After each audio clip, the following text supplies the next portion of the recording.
Эрхэм үзэгч та бүхний амрыг ирээ. Хилжин хурандаа цуврал подкастын нэгэн шин дугаар инхүү эхэлж байна. Энэ удаагийн дугаарт хурандаа сугар өргөдөө оролцож байна. Танд энэ өдрийн мэндийг хүргэе. За баярлалаа. Танд ч гэсэн өдрийн мэнд хүргэе. За сугар хурандаа маань Дундгой нутгийн хүн гэж сонссон. За нутаг усаа танилцуулаад хилийн цэрэгт анх одоо яаж алхаж орж тэр талаар одоо яриагаа эхлэж бодож байна. За баярлалаа. За би Дундгой аймгийн Үлзий цумын хаяат хүн байгаа юм. Тэгээд бага насндаа бол хөдөө ээж аваахын гар дээр өсөөд тэгээд бага сургуульд Дундгой аймгийн Үлзий цуманд сууж төгссөн. Дараа нь аймгийн төвд 10 жилийн сургуульд орж 8 дугаар анги төгсөөд тэгээд 1968 онд Улаанбаатар төмөр замын техникум суралцаад 1972 онд Улаанбаатар төмөр замын техникумыг радио техникч мэргэжлэр төгсч Дундгой аймгийн Дэлгэр хангай суманд холбооны салбарын эхлэгч мончороор ажиллаж байсан. Тэгээд 1973 оны 6 сарын 1-нд хилийн цэрэг тэнцээд цэргийн албанд татагдаж хилийн цэргийн 029 дугаар ангид цэрэг байлдагчаар очиж ажилласан. Албаасан. Тэгээ албаажийн хугацаанд одоо холбооны засвар тэр холбооны техник хэрэгсэл үйлчилгээ хийдэг цэрэг байж байгаад 12 сард нь хилийн цэргийн 9 дугаар отроод байгуулагдаж 061 дугаар ангид холбооны техникч ахлагчаар шилжиж ажилласан юм байна дэвшиж. Тэгээд тэндээ ажиллаж байгаад офицерээр дэвшиж энэ холбооны хилийн цэргийн отродын холбооны инженерээр дэвшиж ажиллаа. Тэгээс үлд нь нэг өвчний учир төр халагдаж өгшийн дээд сургуулийн сургалтын техник хэсэг үйлдвэрлэх ухсах төвчөө гэж байсан. Тэнд хэсэг зур ажиллаж байгаа. Тэгээд 1977 онд эргээд хилийн цэрэгтээ орсон. Хилийн цэрэгтээ орохдоо 051 дугаар ангид радио техникийн багшаар орж ажиллаад жил болгон 120 радист холбоочны цэрэг бэлддэг тийм байлаа. Тэгээд тэрний нэг 6 салаа байдаг байсан 30 хүнтэй. 3 салаанд нь би хичээл заадаг. Өөр салаанд нь усхолоор өөр нэг багш заадаг. Ингээд 6 салааны радист холбоочдыг бэлдэж байгаад хилийн застав отродод хуваарлж өгдөг. Хуваарлсан хүмүүс аваачиж хүргэж өгөөд дадлага хийлгдэг нэг сар. Тэгээд босож ирдэг байсан. Тэгээд ирснийхэн дараа сургалт нэгэнт дууссан учраас хилийн отродоор явж холбооны техникийн жилийн засвар үйлчилгээ хийн. Бүх холбооны хэрэгсэлтийн заставаар явна. Бүх заставыг хийдэг байсан. Тэр үед бол өмнө хилээр хамгаалалттай байсан. Өмнө хилийн бүх заставаар явж сэлбэг хэрэгслээ ээжчих. Бүх техник хэрэгслийн засаад бүх одоо хэвийн гуримд нь оруулдаг тийм ажилтай байж байгаад сургуулиар ат гэж байсан да одоо холбооны атлет. Тэнд багшилж байж байгаа сүүлд нь холбооны суурин зангилааны гэж байдгийн. Суурин зангилаа хөдөлгөөн зангилаа гэж хоёр салбар байсан. Тэгээд тэр нэг суурин зангилаанд нь дараагийн инженерээр орж ажилласан. Тэгж байгаа зөвлөлт холбоос улсад юунд курсд явсан. Орёл хотын цэргийн командын дээд курсд явж суралцаад эргэж ирээд хилийн цэргийн 151 дугаар ангид засварын дарга хийж байгаад хилийн цэргийн удирдах газар холбооны хэлтсийн орлогч ерөнхий инженерээр дэвшиж ажилласан юм байна. Тэгээд ажиллаж итэл гадаадд явах томилт аваад дипломат албанд 3 жил ажиллахаар болж Монгол улсаас бүгд найрамдах Монгол улс гэж байсан үед Монгол улсаас бүгд найрамдах Лаос ард улсын элчин сайдын яамд суух элчин сайдын яамд холбоочноор ажиллаад тэнд 3 жил албаа хааж байгаад ирсэн. Ирээд мөн 151 дугаар ангидаа төр ажиллаад тэгээд удирдах газараа ирж холбооны хэлтсийн орлогч ерөнхий инженерээр ажиллаж байгаад 2000 онд гавьяаныхаа амралтанд суусан да. Ийм л ажилтны төвөгтэй хүн байгаа юм би. Тэр үед одоо энэ хилийн цэргийн холбоо мэдээллийн технологи ер нь хэр хөгжиж байсан бол мэдээллийн технологиг холбоо бол хуучин одоо зөвлөлт боловсролын тусламжаар хийсэн техник хэрэгслээр хийгээд явсаар байтал аргагүй тэр техник хэрэгсэл хуучирсан. Тэгээд техник хэрэгслийг шинчлэх одоо заавал шаардлагатай болсон факт шинжилт хийх. Тэгээ энэ үнийг бол манай холбооны хэлтсийн дарга байсан Намсрай Сингэ гэж хоёр дарга маань одоо засгийн газрын хурлаар их хурл засгийн газарт асуудал оруулж байгаад тэгээд засгийн газрын хуралдаанаар нэг оруулаад хуралдааны тэмдэглэлд ямар ч байсан бүгд найрамдах Солонгос улсын буцалтгүй тусламжаар мон дээр хөтөлбөр гэж хэрэгжих болоод тэнд хилийн цэргийн холбоог шинчлэх асуудлыг оруулж чадсан юм байна. Тэгээд хилийн цэргийн холбоог бүрэн парк шинжилтийн бол Австралиас холбооны техник хэрэгсэл оруулсан. Тэгээ Австралийн тэр Variet гэж компани байгаа. Тэргээр бүх техник хэрэгслээ аваад дээрэс нь Америкийн Аз намхан далайн орнуудаас Аз намхан далайн командлын нэг хэсэг хүмүүс ирж уулзаад бас Хайрис гэдэг радио станцыг бас хойд хилд, урд хилд тавихаар болоод бас тэгж хийсэн. Канадын Aracal компани гэж байсан. Тэнднийхээс олон станц авч хойд хилдийг холбоожуулах ажил бүрэн хийгдсэн. Хойд хилчийн зөвлөлт толгойлсон мэдлэлд юу ахав хамгаалтанд байсан учраас ямар ч холбоогүй байсан юм л дээ.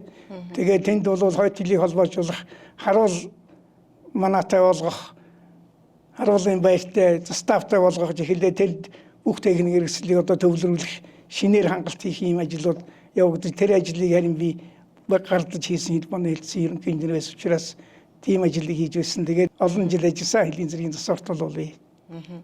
За энд байгаа техник хэрэгслүүд маань тэр үе ашиглаж байсан. Энэ бол одоо сүүлд ирсэн сүүлд шинжилдээр нөө Кенүүд радио станцаар өмнөд хэлийн харуул манааг хангаж эхэлсэн. Хэдэн онд вэ? 96 оноос. Тэгэл бүх техник хэрэгсэл солигдсон. Яг миний хийж байсан ажил бол радио станц учраас ингээд чимээний юу хийдэг, хичээл заадаг ч юм уу, чимээгээр хоорондоо мэдээ солилцдог тийм ажилтай байсан л да.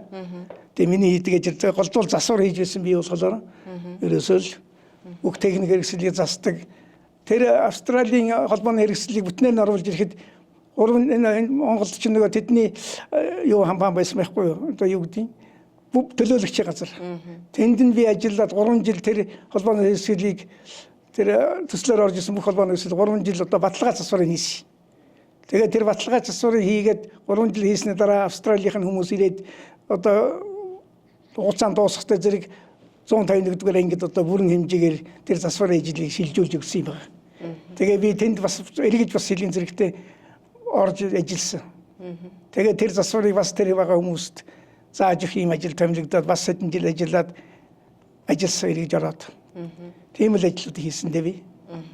Хурандаа цалаа хэдэн онд авч ирсэн? Хурандаа цалаа 97 онд авсан юм байна. 98 онд авсан юм.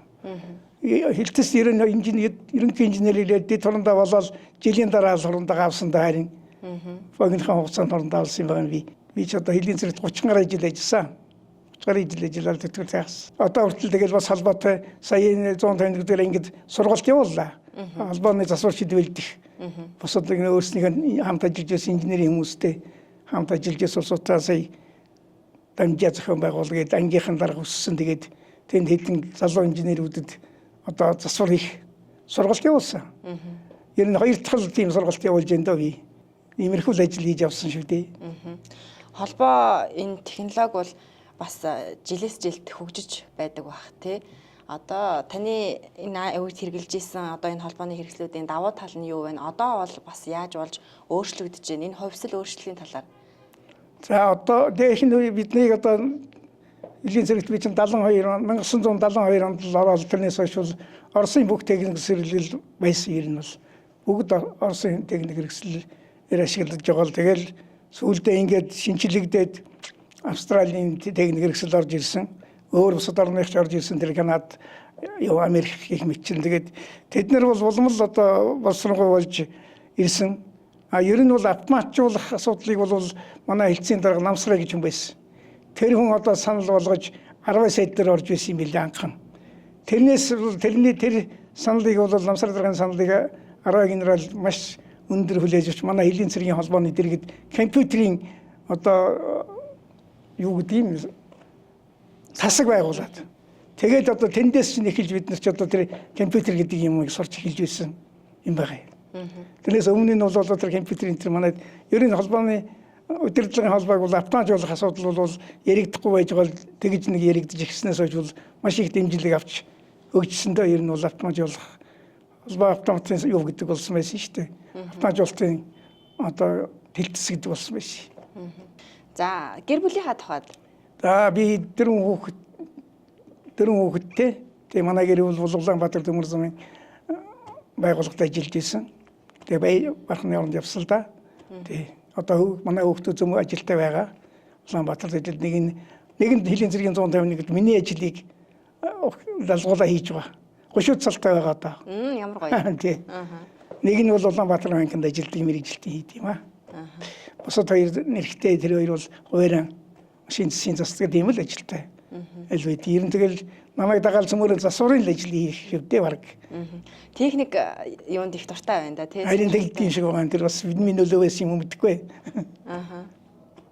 Та юу яагаад яг энэ техникийн мэргэжлийг сонгож байсан юм бол? Би одоо 8 дугаар анги төгсөөл 10 марав дараа орох юу муутай байсан юм байлгүй дээ. Техник надад хоёр очиж байсан юм байна. Тэгээд Улаанбаатар төмөрсөн техник 8 дугаар ангиас төгсч ирэл орсон. Тэнд бол холбооны анги, холбооны яамны холбооны ангинд төмөрсөн цуг байсан. Хандаа тээврийн сургууль, холбооны сургууль хоёр цуг байж хагаад сүүлд нь салсалтаа. Тэгээд холбооны ангид ороод радио техникч болохтой зэрэг чинь радио техник мэрэгжилтэй хүн чинь тэрнийг засаас өрөв. Намайг анх Дундгой аймгийн дэлгэр хангай суманд очиход ингээд холбооны вэшингийн таазыг хүртэл эх орон 52 222 гэсэн холбооны радио нөр шүү дээ. Бүр таазыг хүртэл өртсөн. Засах хүн байхгүй. Дээр нь модонд хайрцаган дээр нэрийг нэвччихсэн. Тэр айлих гэдэг. Тэгээ очисон хойно би чинь нэг засч ийлаа. Тэр бас их надад их сургууль болсон. Тэгээд зэрэгт очисон чинь шал өөр засч үзээгүй техник хэрэгсэл болохоор чинь бүр сонин гэж байгаа юм чи. Энгийн газрын холбоонд шал өөр байд юм билий. Тэгээ бас нэг засч сурсан. Тэгээд одоо тэгээд тэр бүхэл одоо хилийн зэрэгт нэвтэрсэн техник хэрэгслийг зассан. Одоо энэ орчин үеийн юм чинь засахад бас жаахан төвхтэй болсон, их нарийн болсон. Энэ юмнууд одоо нүдэнд харагдахгүй юм болсон учраас бол тэгээд ийм чигээр нь одоо солигдгол болж эхэлж шүү дээ. Одоо бол бид бол тэгээ одоо мөн зассан хിവэрэл явж л байгаа. Засвар хэрэгтэй байна гэдэг өдөртөөс өмнөд аваад ирвэл ямар би засахгүй гэж болохгүй. Бид засахын байвал засаад чадвал засаад явуулчихдаг л. Ийм л явж байгаа.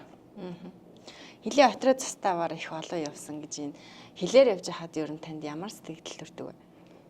Ийм сайхан удам эх оронтой ингэж одоо бас Монгол хүн болж өсөж төрснийх хил хязгаараар явж хилийн заставуудаар хэсэж явах бол их сайхан. Хичээн хүн дээр нь бас л ховрол тохиолдох ажил байна гэж зүйл байна гэж боддог байсан. Ер нь гоё газараар явна, сайхан байгалаар явна. Тэгээд засвар хийгээд олон хилийн заставын олон шин дайчид хуучин олон жил ажиллаж байсан олон хүмүүс дарга нартай танилцж явах бол сайхан л байдаг. Үнэхээр бас бахархалтай л мэрэгжил л дээ. Миний мэрэгжил ч гэсэн бахархалтай, миний хилчин болсны гавь явал одоо тэр хилээр тойроод Монгол улсын хилийг хэд тойрно гэж чинь бол бас хүн болгон хийх хэрэггүй л ажил гэж боддөө шүү дээ. Одоо энэ дохио тэгээ морз гэдэг тий их нарийн байдаг бах та. Бас нарийн. Бас хүн болгон амархан сурахааргүй л ажил шүү дээ энэ чинь. Сайн бэлтгэж байж чихний сонсголоос эхлээд л одоо тэгээд сайн байхгүй бол бас сурахгүй ажил энэ чинь бол тийм амар биш. Гэхдээ энэ холбоог бол энэ радио холбоог бол хайж болохгүй гэж би их захид юм одоо энэ хойд одоо энэ залуу холбооч. Яагаад гэвэл энэ сансрын холбоотой энэ юу шүү дээ одоо юу гэдэг Mobicom энэ чи өвдөглөө нэг ойлдэр нь бол энэ холбооч нь бол биш үү сансрын одоо хиймэл дагуул ингээл явгаал тэрнээс авч ажиллаж байгаа учраас янз бүрийн одоо гамшиг тохиолдох эсвэл тэр агаарын орон зайч нь одоо бохирдсан л гэж ярьж байгаа ш янз бүрийн хиймэл дагуул устсан янз бүрийн болоо тэнд одоо тэр хиймэл дагуул ажилгүй болвол энэ холбоо бол байхгүй л болох холбоо. Энэ одоо утсан холбооны сүлжээ өөр холбооны гэсэн шүү дээ тийм ээ. Энэ чинь байхгүй болноо найдвартай биш. Тэрүүнд найдаад энэ холбоог хийж болохгүй радио холбоог. Радио холбоо бол мөнгөт байхгүй болохгүй. Ягаад гэвэл тийм гамшиг осол болох юм бол тэр ажиллахгүй. Эсвэл Улаанбаатар дайн дажим болоогүй л байна. Ер нь бол юм яаж юмтгүй аюул осол тохиолдоод дайн дажим болох юм бол энэ цахилгаан станц энэ холбооны юу гэж нь одоо тэгэл устгах юм бол тэр бүрэн холбоонууд бүгд ажилгүй. Энэ л байнга ажилтаа үлдэнэ. Байнга одоо хүн болгон нэг радио станцтай албан газар болгон отрол болгон нэг юм радио станцаар харилцсан шүү дээ. Энэ өөрийн толгойн холбоо байхгүй болох юм бол холбоог болох байхгүй юу? Ер нь утсан холбоо бол тавьсан хилийн цэрэг. Их бүх одоо хилийн отрол заставруу тавьж үтсэн манайхаа 100 тань дээр ингэж би байх та.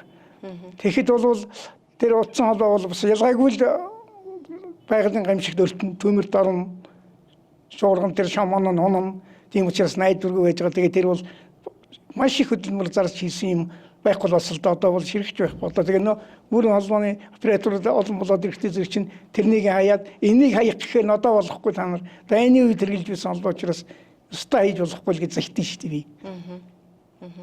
радио холбооч яг онцлог нь яг юу гэдэг юм бэ? Яаж одоо мэдээлэлээ дамжуулдаг юм? Одоо эдгээр чинь цөмөн кодтой ингээд яхана өсгнүүд нь тусдаа А гэвэл тийм байна, Б гэвэл тийм байна. Ингээд тэргээр нэвтрүүлнэ.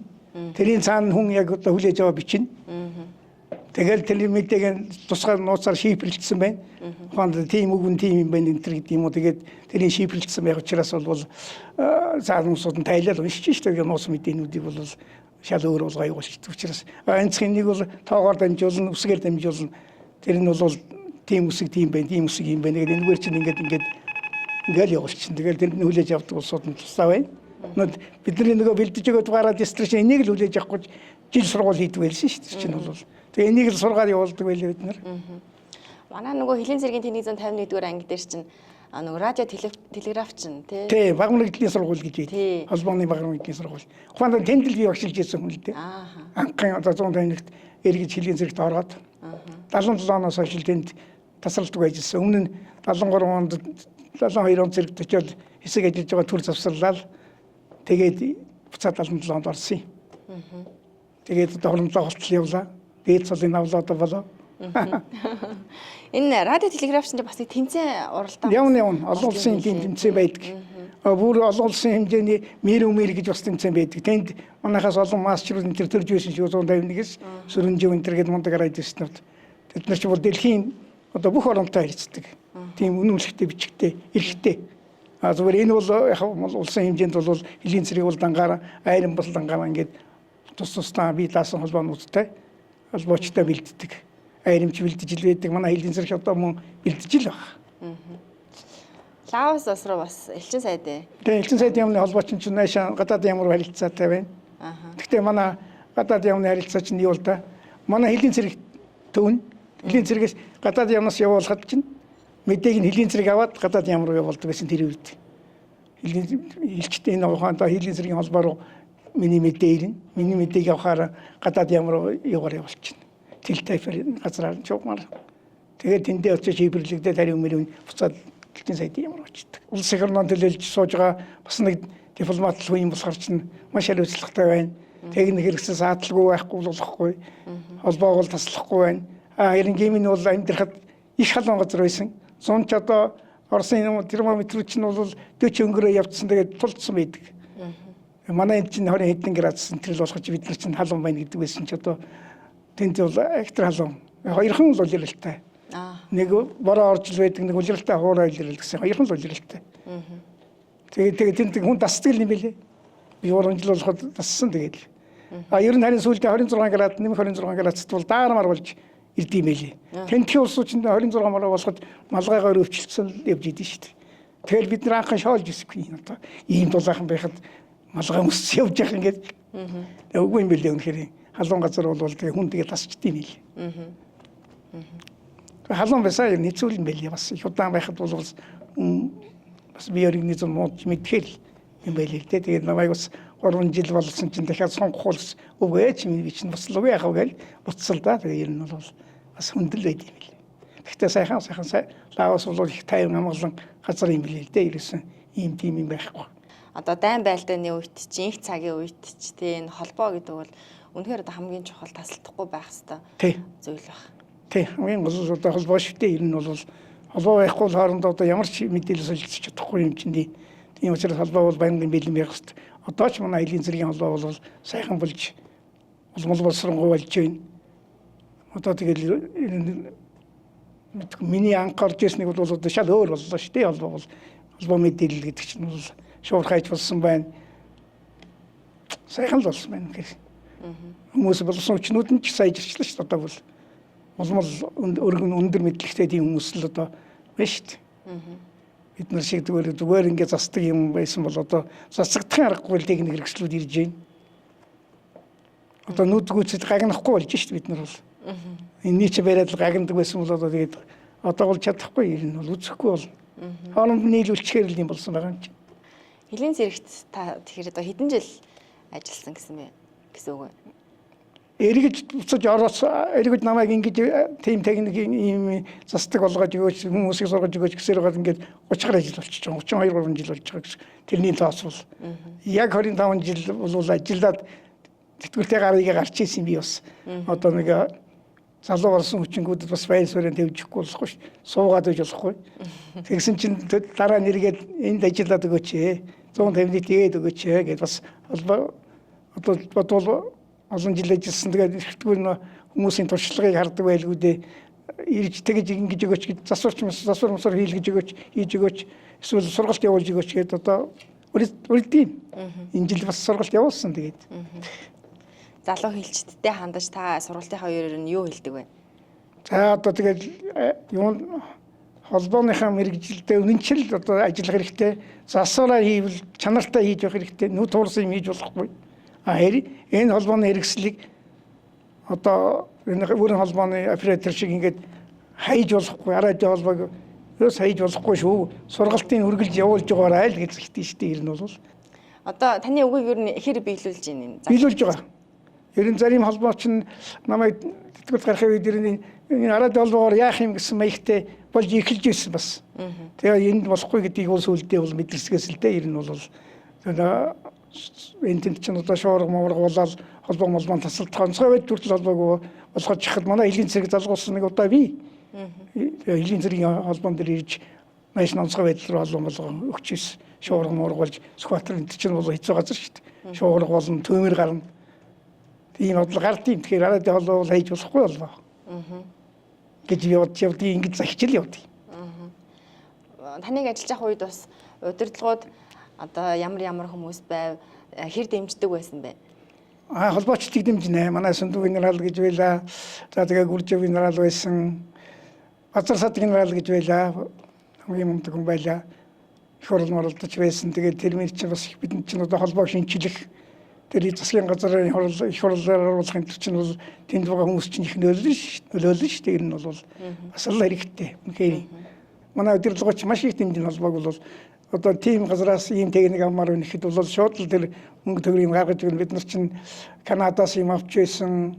Австралийн ч яг одоо мөн дөр төслөөр хийгдсэн болохоор мөнгө нь бэлэн байсан. Ер нь бол холбооны техник хэрэгсэл бүрэлдэхгүй болоод хойд хөлийг хамгаалтанд авахд бол техник хэрэгсэл хүрхээ байгаад урдлах байсан техник хэрэгслээс хойшин татах юм гарч байсан.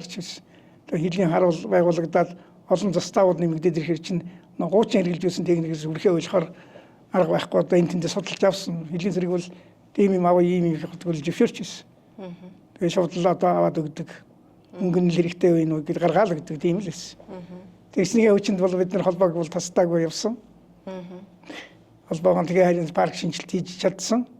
Яг одоо бол нэг шинжлэх болсон шүү дээ. Харин ёстой жинхэнэ одоо бас бидний намайг байхад авсан холбооны хэрэгсэл бол хугацаанд дууссан.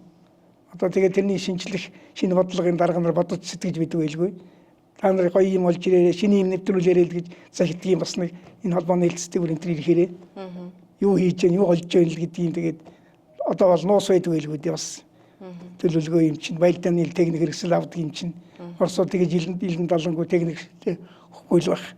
Ер нь бол одоо шинэ юм хийдэг л байх. Оросын бүх л хуучин хэрэгжилж байсан техникийг бид нар бол бүгдийг нэдлээд хугацааг дуусгаал гаргасан. Хилийн цэрэгтэй амьдралаа холбоод тий 30 гаруй жил ажиллаад одоо ингээ хурандаа хэмээх хэрхэм цолыг зүүсэн байна. Энэ хилийн цэрэгийн талаар, хилчлийн талаар та ямар бодолтой явдаг вэ? Хилийн цэрэг бол одоо ер нь л одоо юу гэх юм одоо ер нь өвөр хэлэхэд хэцүү сайхан газар шүү дээ. Ер нь хилчин болно гэдэг чинь бол хүн болгонд тэгж олдох тийм л мэрэгжил юу биш юм даа л гэж боддог шээ. Аль биш юм аа. Ер нь хилийн цэрэгт очсон бол их баярлж ил явдаг, би бол бахархаж ил явдаг бас хилчин болсондоо бахархдаг юм шүү. Гэрийн л одоо тэгээ орондоо цолын навтал явна гэдэг чинь би бол одоо тэгээд олон сургууль төгсөөг хүн одоо тэгээд боллоо шүү дээ чинь одоо л гэж боддоо шүү дээ. Ер нь хамгийн дээд талын алдрыг би одоо авсан. Үнэндээ бол тэгээд 30 гаруй жил ажиллаа. За маш их баярлалаа. За зүгээр. Та нар ч гэсэн баярлалаа. Та нарын ажилд амжилт хүсье. За хэлж урандаа подкастын маань энэ удаагийн дугаар ийхүү өндөрлөж байна. Анхаарал хандуулсанд баярлалаа.